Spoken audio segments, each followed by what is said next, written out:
નમસ્કાર દર્શક મિત્રો, હું જપન શાહ કાનમ એક્સપ્રેસ ન્યૂઝમાં આપનું સ્વાગત છે। જોઈએ આજના મુખ્ય અને મહત્વના સમાચાર।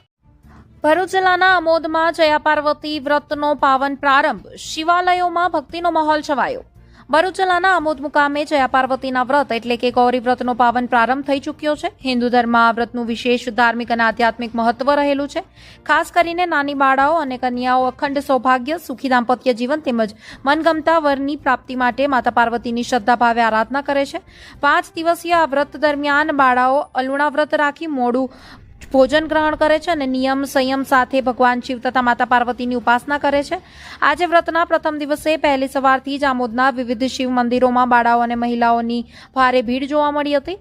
ભક્તોએ શિવ પાર્વતીની વિધિવત પૂજા અર્ચના કરી જવારા વાવી પરિવારના સુખ, સમૃદ્ધિ, આરોગ્ય અને કલ્યાણ માટે પ્રાર્થના કરી હતી। મંદિરોમાં ભજન, આરતી અને ધૂનના મધુર સ્વરો વચ્ચે સમગ્ર વાતાવરણ ભક્તિમય બની ગયું હતું। આગામી 5 દિવસ સુધી આમોદ શહેરમાં ગૌરી વ્રતને લઈને ભક્તિ, આસ્થા અને ધાર્મિક ઉત્સાહનો અનોખો માહોલ જોવા મળશે। વ્રતના અંતિમ દિવસે બાળાઓ પરંપરાગત વેશભૂષામાં ગરબા રમી અને જવારનું વિસર્જન કરી માતા ગૌરીના આશીર્વાદ પ્રાપ્ત કરશે। રિપોર્ટર મકસૂદ પટેલ, આમોદ।